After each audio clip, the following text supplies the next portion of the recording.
Labadiena, pardavime Hyundai i20 2014 metai.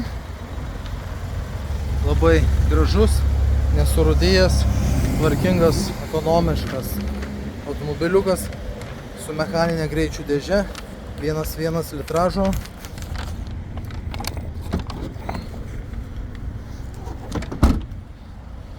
Puikiai išlaikytas, žeminės padangos, techninės apžiūros.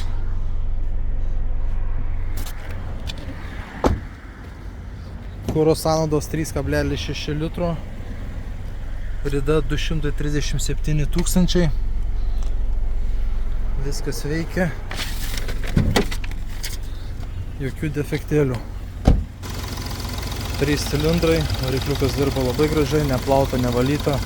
Automobilis be autoįvykių, nemuštas.